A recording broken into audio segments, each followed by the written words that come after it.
welcome back on the Good Morning Artesia radio show. Let's see. Let me push all these buttons on this ancient broadcast equipment here.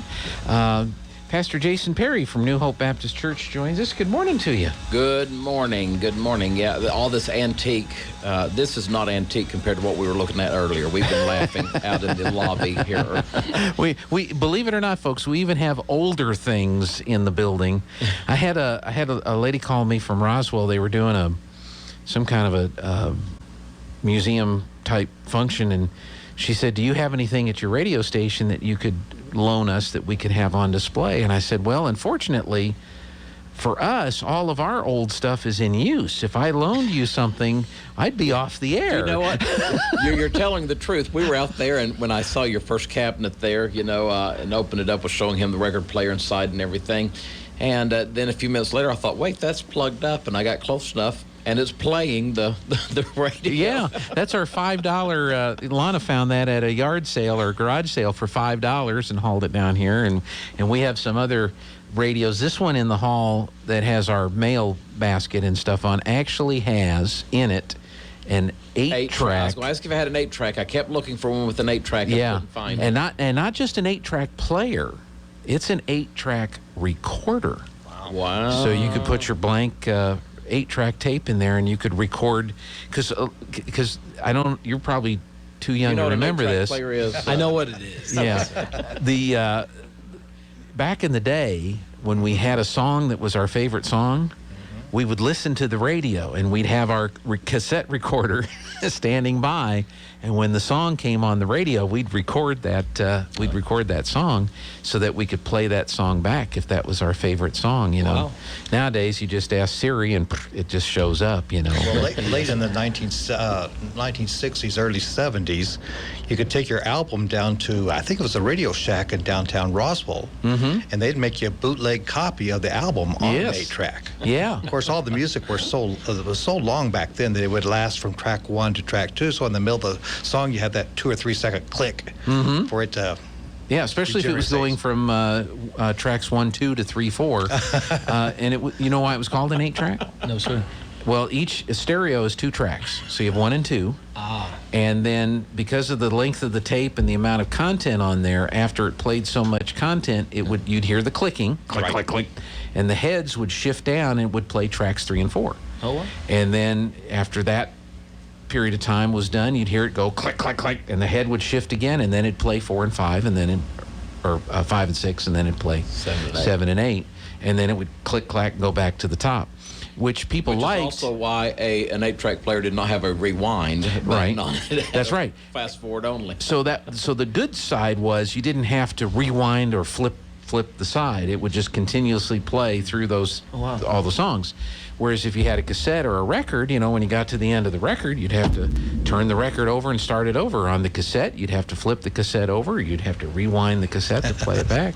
Although I did have a cassette player right before they quit using them that would turn itself. It would when it quit playing, it would go the other way. And there's a guy on YouTube. He's out of Britain, and he restores things like that. And I can't remember if it was Pioneer or Panasonic or somebody made a tabletop cassette player, and it had a little plastic cube box thing that sat on top of it, and you loaded your cassettes in it, and the cassette would come down and slide in, and then when it was done, it would go out another box into a tray, and then the next cassette tape would come in. And so you could preload 5 or 6 cassettes and have it run continuously for several hours. And unfortunately, that wasn't but about 25 or 30 years ago. No, we've come a long way. It's further than that, but there's not that much of an age difference between all of us here in the room. When you take a few years here and there, but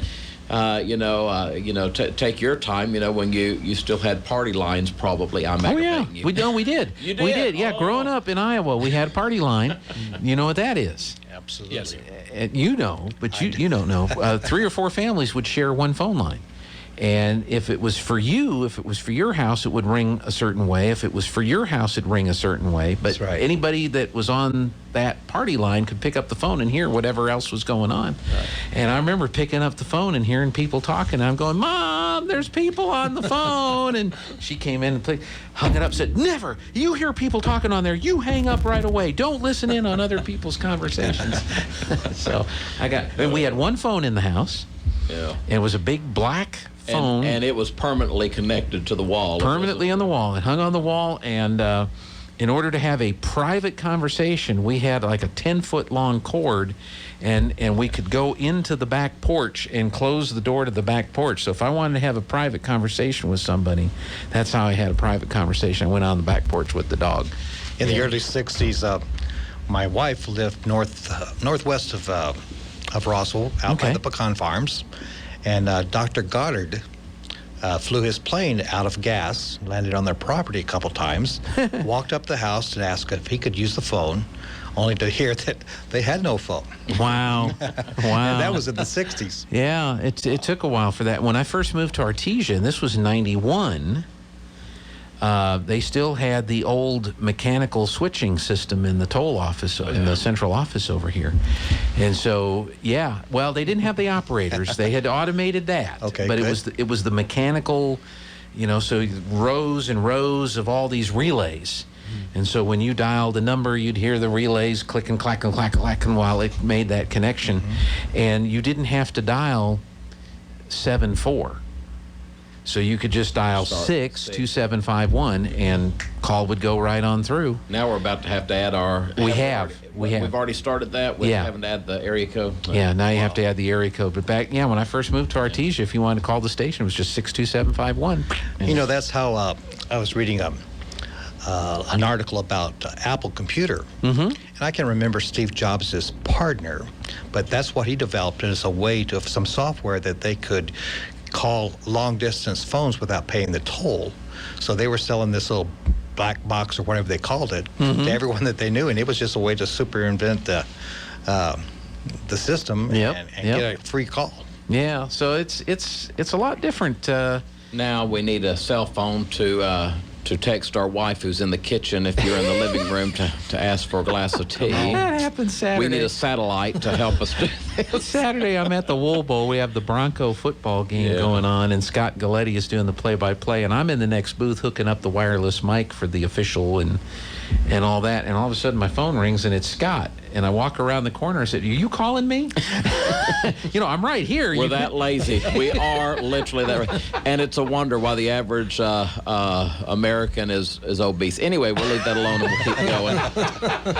Now, let's move on to... You have some guests with you today. I do. And thank you, Gene, for allowing me to bring them in today. Today I have Mike Askins is with me. He has joined our staff. He is doing our music and everything at the church, and we are grateful to have him. And then I have Jake Cinereski from Seward, Alaska. And he is an evangelist. We're having our revival this week, and he is here with us. I got so tickled. His daughter come out of the church yesterday, and she threw her hands up over her eyeballs, and and I said, what's wrong? She said, the sun. I said, you've never seen that before. This is New Mexico. And so we had a little kick with that. But I wanted to bring Mike and Jake in here. Number one, to introduce Mike to the community. We're going to be doing some new things with music. And then introduce Brother Cinereski. We started our revival yesterday, and boy, we had great services. We've got the Wills family with us. They're a gospel group, and we'll be having services tonight and tomorrow night and Wednesday night, and having a great time at it. That's great. Jake, are you originally from Alaska, or Yes, did you sir. find your way up there and stick around? Yes, sir. I was born and raised in Seward, and my family is still up there. A lot of my family is my father and mother. Both of my grandfathers got saved about the same time in life, about 30 years of age, and both went to different Bible colleges, and somehow both of them got called to be missionaries to Alaska, and that's where my parents met. One was from Grafton, West Virginia, the other from New Boston, Ohio, but they had to go all the way up to Alaska to get to meet, and that's where my parents met. And my grandpas both started churches up there. My daddy took one of them, so we've been up there ever since, and lived there for most of my life. And preacher, he was talking about about the sun and about the weather here. I was asking some of the teenagers, I said, does it ever rain here? They said, no, not really. No. And it's just polar opposite from us up there where I'm from. I live in Seward, Alaska. It's 2 hours south of Anchorage, and it's technically, I guess, a rainforest. So it snows a lot, it rains a lot, it sleets a lot, and the sun comes out maybe once or twice during the summer. And don't come out a whole lot, but we sure are thankful for when it does. Sure. I think now, believe it or not, we've actually had 12 inches of rain this year. Praise the Lord. Well, they get that in 2 weeks in Seward, and they're saying 12 inches. We're like, man, we had monsoons, and we had floods. It was That's right. everywhere. It tore up houses. Wow. And, Yeah, but, that was May. Yeah, it all came in May. That was it. Exactly. Well, that is great. So Seward, for those, you said it's south of Anchorage. Yes, sir. So Most beautiful place on earth. Oh, it's beautiful. well, I've seen the pictures and the videos, and Alaska looks like an absolutely wonderful place. Can you see Russia from your house? Not quite. Or do you have to go up to Sarah Governor Palin's house? And funny, she was in Wasilla. You cannot see it from her. It was a funny line that she got in trouble over. But kind of give it. So, are you near the coast? Are you near Canada? What kind of where is your location? Yes, sir. We're right on the water. Resurrection Bay is right there, and it's just it like Preacher said, it's just absolutely beautiful. We're right in the middle of a huge valley and snow-capped mountains on every side, and it's just a beautiful, beautiful place. So. Down on the Kenai Peninsula. Yeah, Kenai Peninsula. Okay, Yeah. so what do people do there? Are they? A lot of them fish. The fishing industry is real big there. We've started having a lot of cruise ships come in, and they're expanding that port there. So that's become a real big. It's become a real big tourist attraction place, and so the tourism has become a big part of Seward. We have a big 4th of July. The town will run probably 3,000 people almost all year, and there's nothing for 2 hours. There's no surrounding cities. There's just there's a little town called Moose Pass that has a few hundred people. And That's not a town, brother. It's not a town. We have Vaughn. Right. It's not even Vaughn. It's not even Encino. It's not even Encino. Right. Let's see. How about Rama? No. Rama's a metropolis compared to Moose Pass. I think there's more moose than there are people in Moose Pass. That's probably true. Well, there's more dairy cows than people in Chaves County. Is true. So Yes. yeah. They but on the 4th of July we'll have probably 50,000 people Oh, show wow. up, and the town will just be filled, and then before the day is over they're gone. So So but can you get there from here, or can you drive, or do you have to Yes, fly sir. or take a boat to get? To... Well, technically you can drive through Canada. When I was a kid we did it I believe twice, but you can drive through Canada. But I prefer to fly. So is that the preferred? Yes, sir. And they fly from Seattle or anywhere? all over. All over. You can fly Okay. from Chicago, Phoenix. Seattle, Phoenix. Yes, Okay. Yeah, I've direct flown from Roswell to Phoenix straight up to Anchorage, and then I believe Pensacola, Dallas. Yes, sir. Okay. Well, that's pretty amazing. Now, have you advanced to the point like Mike's house? Do you have phones in? they have phones, but bathrooms are different. I'm just. Oh, kidding. really? No, I'm kidding. I can remember as a kid. I don't remember how old I was, but I remember running inside of our house and tripping over because we had one of them phones that was connected to the wall, and it was one of those that in the house we had a few of them. There's one in Dad's room and one in our living room. And if Dad was on the phone on one side, we could hear it. So I don't know. That's probably not the same thing what y'all are talking about. But I remember running and It's a house tripping over party line. that 40-foot cord that could reach all the way across the house. Yeah. And but yeah, that's about as far back as I go. Yeah. Cassette tape. Cassette tapes, and those were around when I was there. Yeah, There was no CDs, so I I was mean, going to say you're probably the that's it. CD generation, but that's I'm a little bit before that. a little bit. Yes, sir. That's amazing.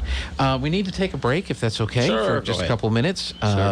Stick around and talk more with Mike and Jake and Pastor Perry, and talk about the revival. And I think you've also got a community choir that Yes, you're we working want on. to talk about that a little bit. Yes, We'll sir. do that as well. And thanks to Kith and Kin for providing us with our coffee and our pumpkin muffins and scones for our guests. Kith and Kin, if you haven't been by there yet, it's one of the best coffee places in town. So- And awesome sandwiches. Oh, yes. Gourmet sandwiches for breakfast or lunch, you name it, they've got it at Wonderful. Kith and Kin. All right, we're going to take